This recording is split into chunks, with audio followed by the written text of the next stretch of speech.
이제 류가렘 목사의 꿈꾸는 인생을 제가 오늘 마지막으로 소개합니다. 마지막 챕터는 구출의 손길을 기대하라. 아마도 여러분이 지금 7번의 이 과정 속에서 마지막 정말 여러분들에게 희망과 도전을 줄 수 있는 본문의 말씀입니다. 오늘 본문을 새 번역은 이렇게 말합니다. 여러분을 부르시는 분은 신실하시니. 우리는 믿부시니 그러는데 믿부시니는 현대어가 아닙니다. 믿부시니의 뜻은 신실하다. 하나님은 믿부시다. 못 알아들어요. 하나님은 신실하시다. 할렐루야. 이 일을 또한 이루실 것이다. 하나님께서 우리에게 약속된 것은 반드시 이루신다. 오늘 제 설교의 결론이 그겁니다. 여러분의 막다른 골목에 하나님의 구출로 통하는 관문이에요. 그러니까 막다른 골목에 왔다. 그거는 이제 여러분이 기뻐하고 춤추고 노래해야 되는 거예요. 왜?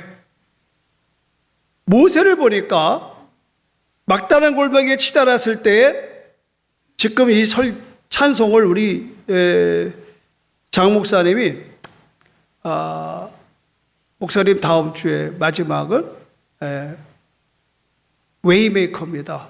길을 내시는 분. 바로 그렇습니다. 모세가 이제 백성들을 끌고 왔지만 바로의 마음이 바뀌어서 많은 말과 병거가 치닫고 왔습니다. 도망갈 데가 없어요. 앞에는 바다입니다. 그 막다른 골목에서 하나님은 모세에게 이렇게 말합니다. 너는 지팡이를 들고 소를 바다 위로 내밀어 그것이 갈라지게 하라. 그래서 마른 땅을 이스라엘 백성들은 육지를 걷듯이 걸어서 빠져나가게 됐습니다. 여러분, 우리들이 살아가면서 막다른 골목에 있을 때 기뻐하라는 겁니다. 왜? 그곳에 갖다 놓으니까 하나님이에요. 지금 우리들의 삶 속에서 누구는 좌절하고 누구는 이겨나가느냐, 딱 여기에 여러분 태도입니다. 대다수가 막다른 골목에 오면 우린 죽었다 이렇게 말합니다. 그러나 여러분 성경에 어디를 봐도 막다른 골목은 하나님이 갖다 놨다 그러는 거예요. 하나님은 어떤 목적이 있어서 그 백성을 막다른 골목으로 인도하셨던 것이고, 하나님은 그 막다른 골목에서 우리가 하나님을 신뢰하도록 가르치고 싶었던 것이고, 그걸 통해서 사람의 능력이 아닌 하나님의 능력으로 구원받음으로써 하나님 자신이 영광을 드러내는 것을 원하신다는 사실을 믿으시길 바랍니다.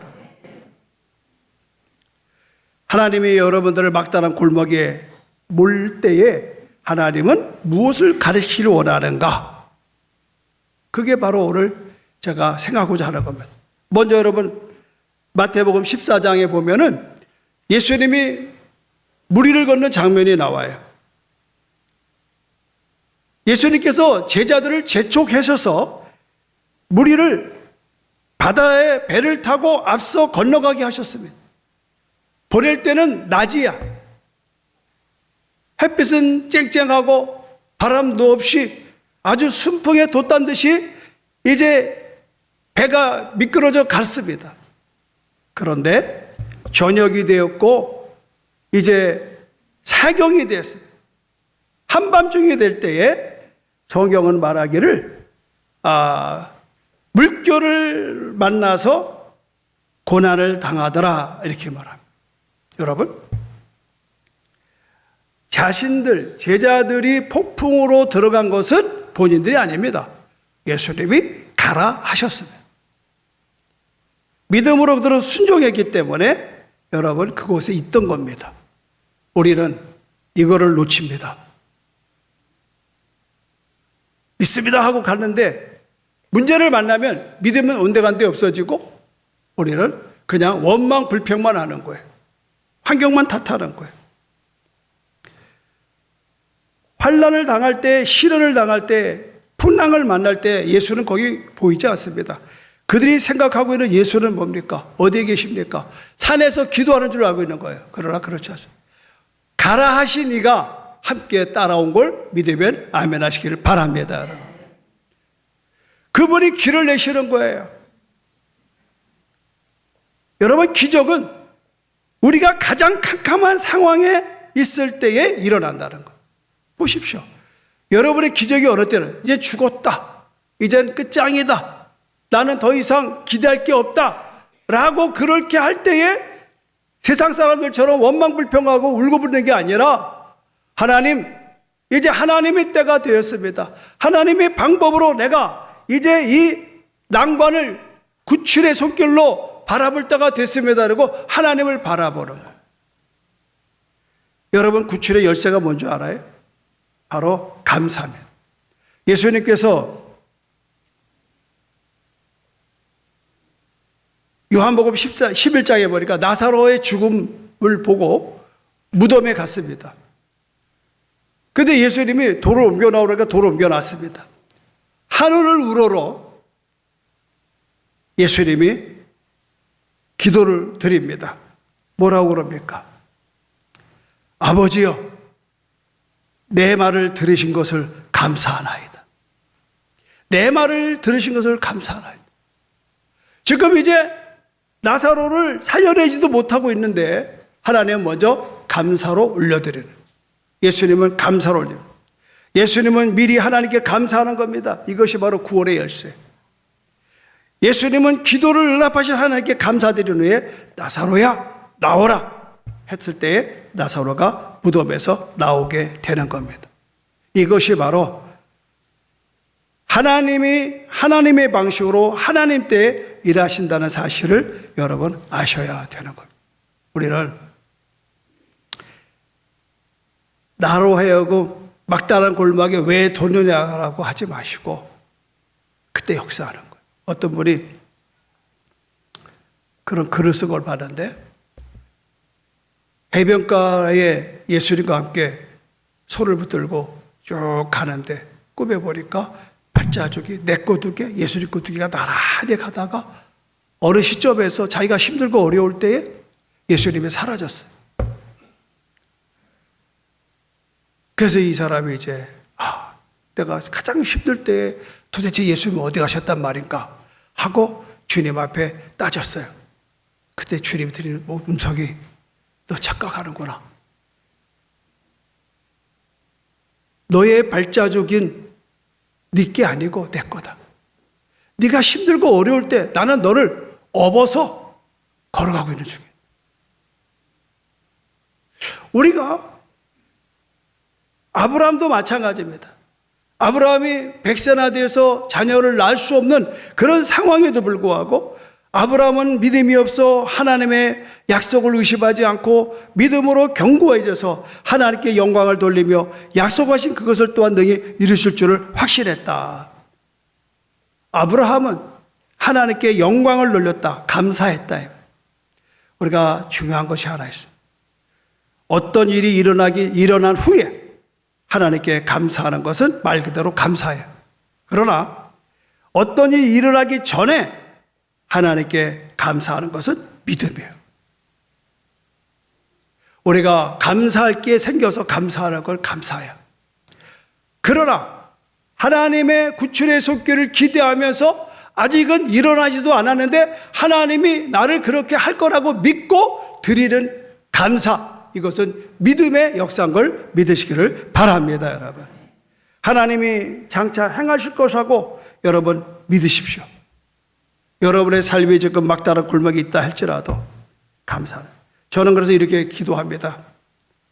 나의 감사의 기도 이렇습니다. 하나님, 저는 하나님이 제게 주신 꿈을 어떻게 이루실 줄은 모릅니다. 어떻게 줄은 나는 모릅니다. 나 점쟁이가 아닙니다. 그러나 하나님은 모든 것이 합력하여 하나님을 사랑하는 자, 곧 그 뜻대로 부르심을 입은 자들에게는 모든 것이 합력하여 저를 이루게 할 줄을 저는 미리 믿고 하나님 앞에 감사드립니다. 할렐루야. 사랑하는 여러분, 우리에게 있어서 감사가 이렇게 돼야지 이게 구원의 열쇠예요. 우리는 다 이루어지고 나서 그때 가서 마지못해 하는 감사는 의미가 없어요. 항상 감사는 먼저 드리는 거예요. 하나님 앞에 감사로 찬양하는 거예요. 감사로 내 몸을 드리고 내 삶을 드리는 거예요. 그러면 하나님 역사하는 것입니다. 또 하나의 중요한 교훈은 뭐냐면 가장 큰 구원을 제가 말씀드리고 싶어요. 예수님께서 제자들을 데리고 3년 반을 사역을 했어요. 그런데 예수님은 십자가의 고통스러운 모습으로 비참하게 돌아가셨어요. 제자들에는 꿈도 희망도 사라졌잖아요. 우리가 만약에 그 자리에 있다고 생각해 보시라고. 그런데 제자들은 뭘 받느냐?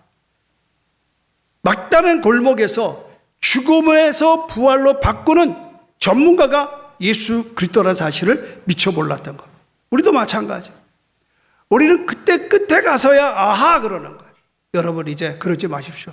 우리가 십자가의 사건을 통해서 십자가 후에 부활이 있는 거 믿는다면 우리는 여러분 캄캄할수록 하나님의 부활의 능력을 믿고 여러분 감사하기를 주님의 이름으로 축원합니다. 오늘 여러분 3일째 되는 날에 예수님이 죽은 자 가운데서 살아나셨어요. 이것이 역사상 가장 최대의 구출 사건입니다. 우리는 지난 주에 우리 사랑하는 김창수 안집사님을 천국에 보냈고 어젯밤에는 우리 서효순 권사님이 천국에 가셨습니다. 물론 육체적인 죽음이 안타깝긴 하지만 그러나 그들은 약속의 땅 하늘에서 하나님의 존존 앞에 영원한 곳으로 간 거예요. 우리는 이 소망과 믿음이 있기에 오늘 여기서 예배드릴 줄로 믿습니다, 여러분. 우리는 육체적으로 죽을지언정 우리의 영혼은 궁극적인 약속의 땅 하늘에서 하나님의 존재의 영혼에 산다는 거예요. 믿으시면 아멘 하시기 바랍니다. 여러분 이 구출에는 세 가지 유형이 있어요. 첫째는 뭐냐? 외적인 구출이 있어요. 외적인 구출. 이건 뭐냐면 기적적으로 여러분의 환경을 바꿔주십니다. 아까 말씀드린 것처럼 모세가 이제 애굽을 빠져나와서 앞에는 홍해고 뒤에는 애굽 군대가 쳐들어오는 거예요. 그때 하나님은 홍해를 갈라 그들을 구출해라. 하나님이 개입하시고 홍해가 갈라지고 이것은 환경을 변화시키는 거예요. 환경. 우리 대다수가 구출에 대해서 이런 외적인 환경에만 너무 치우쳤기 때문에 근데 이것은 자주 일어나는 건 아니에요. 정말 극한적인 상황에서 정말 하나님이 하실 수 있는 일이 있습니다. 그러나 우리가 이런 것 말고 또 다른 구출이 있는 건 내적인 구출, 내적인 구출. 하나님이 환경을 바꾸시는 게 아니라 여러분을 변화시켜서 여러분을 구출할 줄로 믿습니다. 하나님은 여러분에게 새로운 꿈, 새로운 태도, 새로운 관점을 주셨어요. 그러니까 우리가 하나님은 나를 좀 더 연마하고 연단하고 정금같이 나오게 하려고 무서히 우리의 환경을 막다른 걸로 치달아요. 그것이 통과되지 않으면 우리가 우리의 삶에서 하나님의 뜻을 이루어 드릴 수가 없는 것. 그래서 지금 여러분들이 당하고 있는 환난과 시련과 역경, 내가 신앙생활을 잘함에도 불구하고 여러분이 막다른 골목 앞에서 힘들어한다면 오늘 여러분은 내적인 구출에 와 있는 겁니다. 그래서 여기서 여러분들이 견뎌내는 거예요. 하나님이 훌륭한 조각품을 얻기 위해서 끌로 불필요한 부분을 깎아내고 또 쪼아내고 그리고 나중에는 페이퍼로 이렇게 갈아서 아주 부드럽게 만드는 것처럼. 그래서 바울이 친구들에게 이런 글을 썼어요. 로마 감옥에서 형제자매 여러분, 내게 일어난 일이 도리어 복음을 전파하는 데에 도움을 준 사실을 여러분이 알아주기를 바랍니다. 이게 무슨 말인가 하면 바울이 처음에 빌립보에 있을 때에 빌립보 감옥에 있을 때에 옥문이 열리고 이런 역사가 일어났어요. 환경의 변화였어요. 외적인 구출이었어요. 그러나 로마 감옥에서는 그런 일이 일어나지 않았습니다. 끝내 그는 사형을 당하는 자리에 갔었습니다.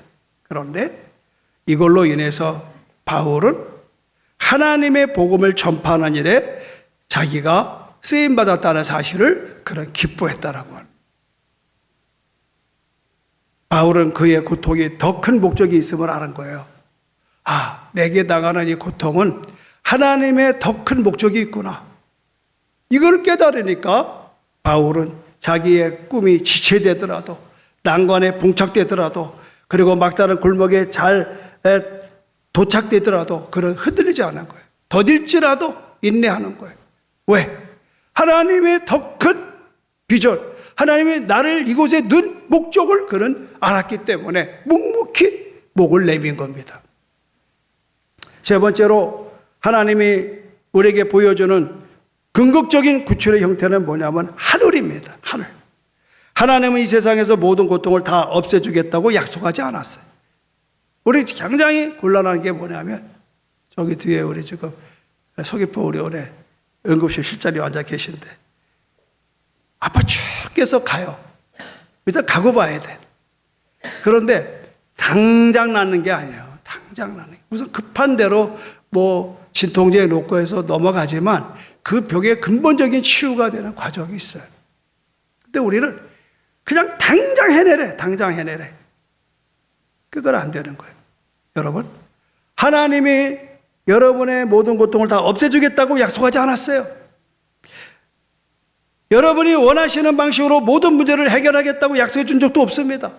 여러분 남은 생애 동안에 사랑하는 아내와 남편, 자식, 정말 여러분들이 함께 영원히 살고 싶은 사랑하는 식구들을 먼저 보내야 되는 그런 고통을 주지 않겠다라고 약속한 거 없습니다. 세상에는 고통이 있습니다. 슬픔과 고난도 있습니다. 이곳은 바로 하늘이 아니라 땅이라는 사실을 기억하시기를 바랍니다, 여러분. 여러분의 궁극적인 구출은 언젠가 하늘에서 이루어질 것입니다. 더 이상 고통과 슬픔, 질병이, 고난이, 마음의 고통이나 실망이 없는 곳, 영원한 천국. 하나님이 여러분을 어떻게 구출하든 간에 여러분의 구원이 보장되는 곳. 하나님이 이 세상을 이처럼 사랑하사 독생자를 주셨으니 하나님의 그 큰 사랑 다 같이 하나님이 이 세상을 이처럼 사랑하사 독생자를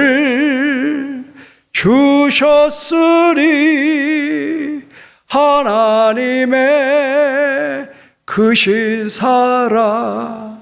하나님이 우리를 영원한 구원의 방식은 뭐냐? 하나님의 아들 예수들을 믿고 영접할 때 우리는 영원한 천국에 구출되는 걸 믿으면 아멘 하시길 바랍니다. 하나님이 여러분들을 구출할 때 여러분이 어떤 반응을 보여야 할까요? 이거를 기뻐하고 감사하는 것. 우리가 물론 세상에 돈 필요하고 건강 필요하고 다 필요합니다. 행복도 필요합니다. 그러나 그런 것들은 언젠가는 변화되는 거고 언젠가는 놓고 가야 될 것입니다. 그러나 영원한 구출, 궁극적인 구원, 이것을 하나님은 우리에게 약속하셨다라고. 그래서 바울은 우리에게 이렇게 말합니다. 빌립보서 4장 4절에 주 안에서 항상 기뻐하라. 내가 다시 말하노니 기뻐하라. 그 말은 뭐예요? 기뻐하는 것은 저와 여러분의 선택이라고 하는. 선택. 뭐 자꾸 아무리 뭐 기뻐하라. 뭐 기뻐할 게 있어야 기뻐하죠. 그러니까 우리가 원하는 기뻐하는 것이 잠깐이더라고요. 잠깐입니다. 어쩌면 오늘 여러분 막다른 골목이 있어서 기뻐할 마음이 생기지도 않을지도 몰라요.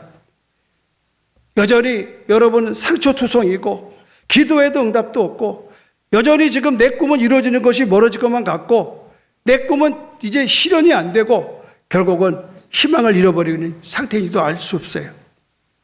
그러나 여러분 기억할 게 있어요. 하나님은 그분의 약속을 이루는데 땅에 있는 여러분의 시간에 제약받지 않는다는 사실을. 근데 많은 분들을 상담해 보면 급해요 목사님, 내일까지입니다. 이달까지입니다. 이거 안 되면 나 죽어요. 나중에 가만히 있다 가보니까 죽지 않았더라고. 나 이거 오늘 돈 못 막으면 죽어요. 목사님 제발 좀 도와주세요. 내가 그럴수록 나 또 돈도 없거니와 안 죽어. 내 말이 진리니까 믿어. 가봐. 나중에 있다 보면 살아있어요. 여러분, 여러분의 정한 시간의 표에 따라 이루어지는 것이 아니에요. 하나님의 때에 하나님의 방법으로 여러분들의 삶을 이끌어줄 걸 믿으면 아멘 하시길 바랍니다, 여러분. 그런즉 지금 당장 이미 다가오는 구출의 손길에 의해서 여러분들을 감사하는 거예요. 감사를 드리는 거예요. 왜 그러느냐? 주님의 한결같은 사랑이 다함이 없고 그 국률이 끝이 없기 때문입니다. 주님의 사랑과 국률이 아침마다 새롭고 또 그 은혜가 크기 때문에 그럼 아침마다 새로운 거. 그리고 하나님은 우리에게 두 번째 기회를 주신다는 사실을 잊지 마십시오. 하나님은 새해를 행하시는 분이에요. 아까 부른 찬송에 길을 내시는 하나님, 새해를 행하시는 하나님. 성경은 말합니다. 마지막 날에 내가 내 영을 모든 육체에 부어주리니 너희 자녀가 예언할 것이요 너희 젊은이는 환상을 보고 너희 늙은이는 꿈을 꾸리라. 이 말은 뭐냐면 새로운 일을 받아들이라는 겁니다. 그래서 성경은 이사야 43장에 말해요. 너희는 지나간 일을 기억하려고 하지 말라. 옛 일을 생각하지 말아라. 내가 이제 새 일을 하려고 한다. 이 일이 이미 드러나고 있는데 너희가 그것을 알지 못하느냐.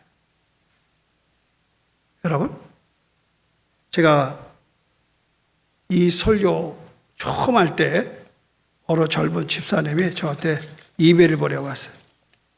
바로 이게 여러분 지금 주보 다음에 꺼내봐요.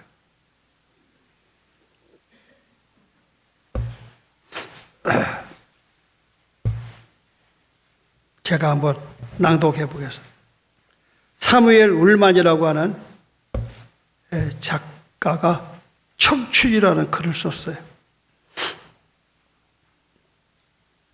이 글을 보내주신 여자 집사님은 고등학교 때 힘들고 어려울 때 국어 선생님의 이 시를 읽어줄 때 그는 굉장히 감동을 받고 이 시를 간직했다가 나한테 보낸다고 얘기를 하더라고요.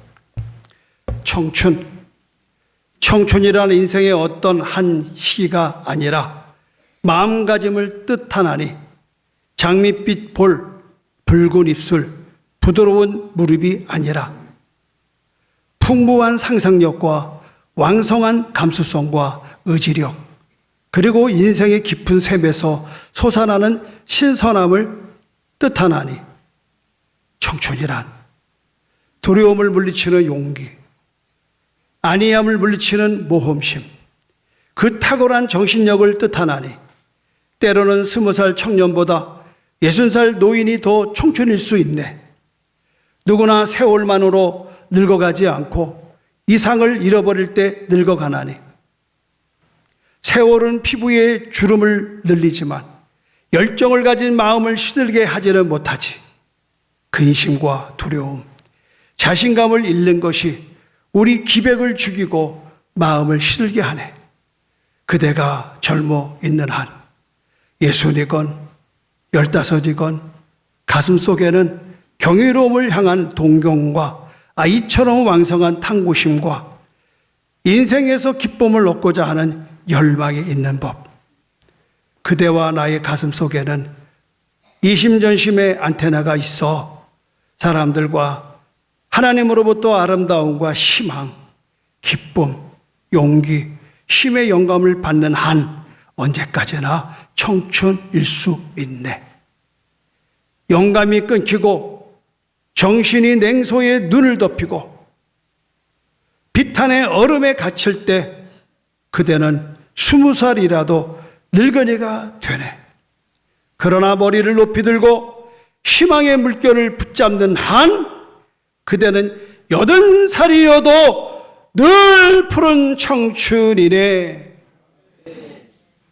나는 90살 되신 분들이 크게 아멘할 줄 알았던데 제가 다시 한번 읽어요. 그러나 머리를 높이 들고 희망의 물결을 잡는 한 그대는 80살, 90살이라도 늘 푸른 청춘이네.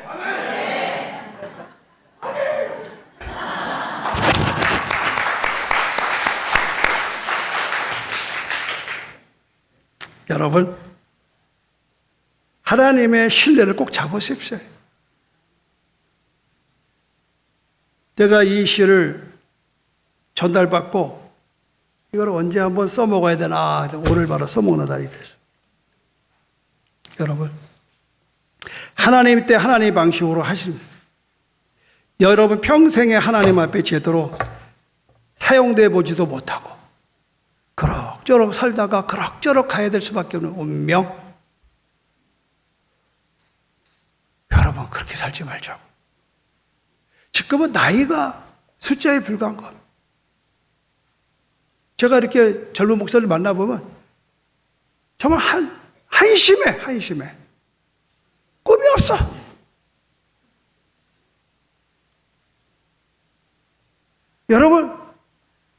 여러분에게 불평하거나 투덜대거나 따지거나 의심할 권리가 없어요.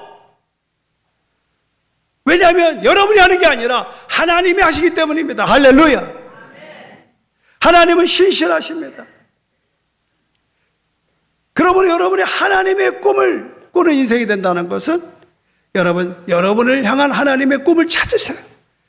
그리고 찾았습니까? 행동할 결단을 내리세요. 그리고 여러분이 더디더라도 인내를 하세요. 난관이 올 때에 난관에 하나님이 이렇게 오늘처럼 구칠의 손길을 줄 거라는 기대가 있기를 주님으로 축원합니다, 여러분. 무슨 수로 여러분의 꿈을 이룹니까? 무슨 수로 10만 전도 100만 선 하십니까? 무슨 수로 여러분 30년 전에 우리 교회를 향해서 아름다운 땅 3,000평의 아름다운 짓는 것을 꿈이나 꿀 수 있었겠습니까? 우리가 지금 무슨 수로 이 어려운 때에 1,000명에 들어가는 예배당을 또 접어보겠다고 이렇게 몸부림칠 수 있습니까? 저는 여러분에게 한 가지 말씀을 드리고 오늘 설교 마치려고 합니다. 시편 50편 15절입니다. 환난 날에 나를 부르라. 내가 너를 건지리니 내가 너를 영화롭게 하리라. 아멘. 이 말씀은 하나님이 여러분에게 주신 꿈을 절대 포기하지 말라는 거예요. 하나님도 절대로 포기하지 않으실 거라는 거예요. 하나님이 저와 여러분에게 주신 비전과 꿈이 있잖아요. 우리 교회에 사도행전을 꿈꿔 이루는 교회에 X79의 비전이 있습니다. 지어져 10만을 전다고 세계 100만 쓰기하는 우리 교회의 비전이 있지 않습니까? 이 것 때문에 여러분은 지금 서울에서 날라오고 미국에서 날라오고 앉아있는 겁니다, 여러분. 나는 여러분을 허투루게 보질 않습니다. 난 아까 예주가 찬양할 때 속에서 울었습니다. 막 울고 싶을 정도로 감격이었어요. 저 자매가 이 교회에 올 때는 초등학교 3학년, 당연 3학년이나 4학년이나 10살이나 11살이나 막내입니다. 막난입니다. 막난이.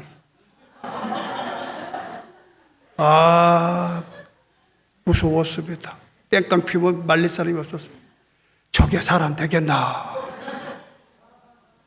그런데 1년, 2년, 3년, 중학교 그 힘든 그 사춘기를 벗어나 고등학교쯤 3학년이지. 다시 한번 격려의 박수 한번 쳐.